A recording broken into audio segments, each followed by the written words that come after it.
صلی علی رسولہ الکریم اما بعد فاعوذ باللہ من الشیطان الرجیم بسم اللہ الرحمن الرحیم وقال النبی صلی اللہ علیہ وآلہ وسلم العلماء ورثۃ الانبیاء صدق اللہ العظیم۔ حضور صلی اللہ علیہ وآلہ وسلم نے فرمایا کہ علماء کرام جو ہیں وہ انبیاء کرام کے وارث ہیں۔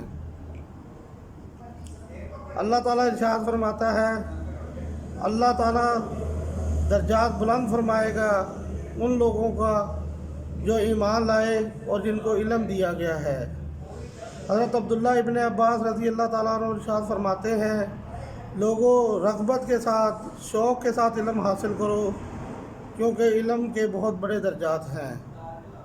حضور صلی اللہ علیہ وآلہ وسلم نے ارشاد فرمایا کہ عالم کی شان اس طرح ہے جس طرح میری شان میرے ایک ادنا صحابی پر۔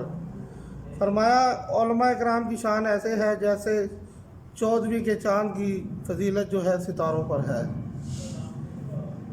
حضرت علی رضی اللہ تعالیٰ نے ارشاد فرماتے ہیں کہ علماء کرام جو ہے وہ زمین پر اللہ کے چراغ ہیں جن سے روشنی اور ہدایت دی جاتی ہے۔ ایک مقام پر ارشاد فرمایا کہ عالم کی فضیلت عابد پر ایسے ہے کہ جیسے حضور صلی اللہ علیہ وآلہ وسلم کی شان جو ہے اپنی امت پر ہے۔ حضور صلی اللہ علیہ وآلہ وسلم نے ارشاد فرمایا کہ تو اپنی صبح کا آغاز ایسے کر کہ تو عالم ہو، اگر عالم نہیں تو طالب علم بن جا، اگر طالب علم بھی نہیں ہے تو علماء اور طالب علم کی محفلوں میں بیٹھو اور ان سے پیار کرو۔ آپ نے فرمایا کہ علم حاصل کرنا ہر مسلمان پر فرض ہے اور ماں کی گود سے لے کر قبر کی لحد تک علم حاصل کرو۔ آپ نے فرمایا کہ قیامت کے دن سب سے پہلے انبیاء کرام شفاعت فرمائیں گے، اس کے بعد پھر علماء کرام شفاعت فرمائیں گے، پھر صدیقین شفاعت فرمائیں گے، پھر شہداء شفاعت کریں گے۔ حضرت سیدنا غوث اعظم فرماتے ہیں کہ عالم کا سو جانا جاہل عابد کے عبادت سے بہتر ہے۔ فرمایا کہ طالب علم اگر علم حاصل کرنے کی جستجو میں فوت ہو جاتا ہے تو قیامت کے دن اس کا درجہ انبیاء کرام سے ایک درجہ کم ہوگا۔ آج انہی عالم ربانین میں ایک عظیم ہستی حضرت علامہ شیخ الحدیث جامعہ معقول و منقول حضرت احمد یار خان رضوی چشتی قادری اشرفی، ان کا تعارف اور ان کے بارے میں کچھ باتیں عرض کرنی ہیں۔ اللہ تعالیٰ سے دعا ہے کہ اللہ تعالیٰ حق بات کہنے اور اس پر عمل کرنے کی توفیق عطا فرمائے۔ حضرت قبلہ مفتی صاحب 1 جنوری 1938 کو اکاڑا کے نواحی قصبہ 34 ٹویل کی آبادی بلوچی میں پیدا ہوئے۔ آپ نے ایک درویش گھرانے میں آنکھ کھولی۔ بچپن میں دنیاوی تعلیم حاصل کرنے کے بعد آپ کے دل پر دین متین کی تعلیم حاصل کرنے کا جذبہ رہتا تھا، چنانچہ اس پیاس کو بجھانے کے لیے آپ اس وقت جامعہ ام المساجد میں حضرت العلام شیخ القرآن والحدیث شیخ التفاسیر فقیہ اعظم حضرت علامہ غلام علی اشرفی قادری رضوی ضیائی ان کے پاس تشریف لائے اور حضرت کی باطنی نظر نے دیکھ لیا کہ اس نوجوان میں دین حاصل کرنے کی کتنی تڑپ ہے۔ تو کسی کو کیا معلوم تھا کہ یہ آنے والا لڑکا ایک دن شیخ الحدیث کہلائے گا۔ تو آپ نے جامعہ ام المساجد میں دین کی تعلیم کی شروعات کی۔ آپ کے دوسرے ہم اثر طالب علموں میں خطیب پاکستان حضرت علامہ مولانا شفیع اکاڑوی صاحب رحمۃ اللہ علیہ اور اس کے علاوہ اور دوسرے طلباء بھی شامل تھے۔ شیخ القرآن سے علم حاصل کرنے کے بعد آپ قصور تشریف لے گئے اور وہاں پر شیخ الحدیث مولانا محمد عبداللہ اشرفی قصوری کے مدرسہ میں داخلہ لیا اور علم دین سے